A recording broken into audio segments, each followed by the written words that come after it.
Assalamualaikum warahmatullahi wabarakatuh. Selamat pagi, yang terhormat Ibu Dita Putri Prameswari, SHM sebagai dosen dari mata kuliah Pancasila, kelas L4EA. Yang terhormat teman-teman Binus Online, mata kuliah Pancasila. Perkenalkan nama saya Fausabillah Hidayat dengan NIM 28026221216 dari kelas L4EA dan grup 6. Pada kesempatan kali ini saya akan mempresentasikan Project Based Learning mata kuliah Pancasila dengan judul Ketimpangan Pendidikan Antara Pulau Jawa dan Luar Jawa di Indonesia. Latar belakang. Pendidikan merupakan pilar utama dalam membangun sumber daya manusia dan juga kemajuan bangsa. Namun hingga saat ini masih terjadi ketimpangan yang jelas antara wilayah Pulau Jawa dan luar Jawa, baik dari segi akses, kemudian kualitas pembelajaran, dan hasil dari belajar siswa.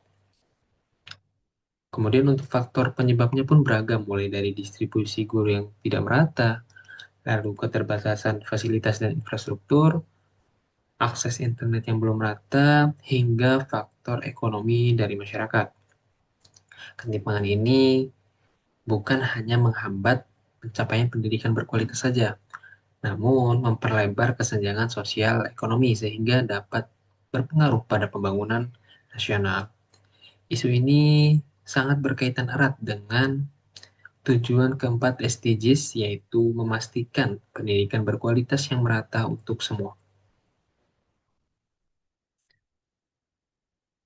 Nah, berdasarkan latar belakang yang telah saya sampaikan, maka kami dari kelompok 6 merumuskan tiga rumusan masalah.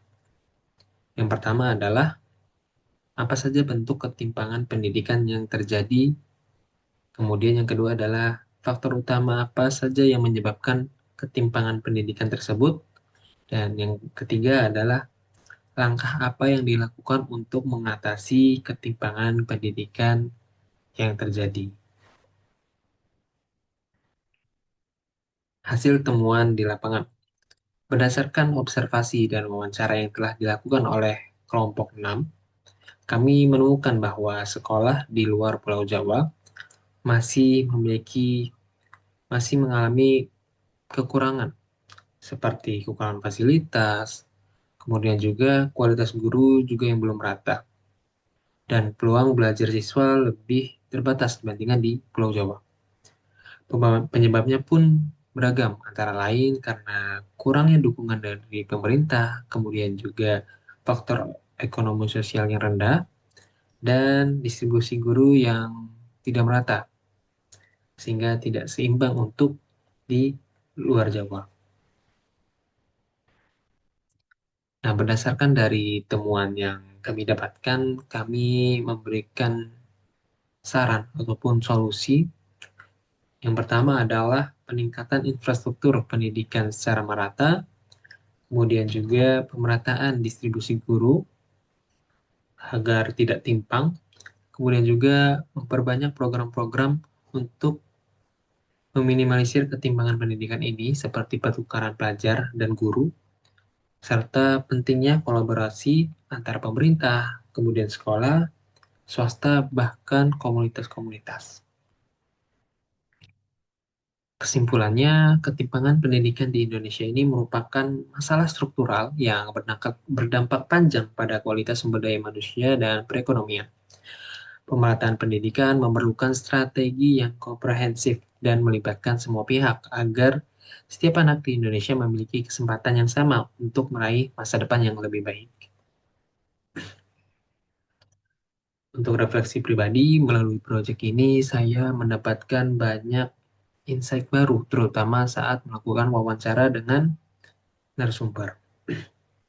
Dalam proyek ini juga, saya menyadari bahwa pentingnya pemerataan pendidikan untuk keadilan sosial yang sesuai dengan nilai-nilai yang yang terkandung dalam Pancasila.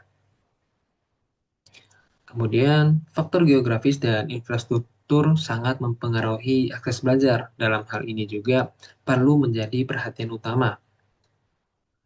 Lalu, Dalam proyek ini saya menyadari bahwa kolaborasi dan komunikasi tim itu merupakan suatu hal yang penting untuk mendapatkan data yang baik dan juga menyusun laporan yang sesuai.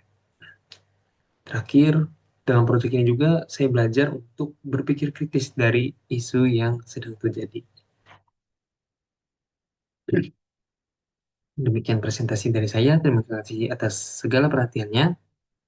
Assalamualaikum warahmatullahi wabarakatuh.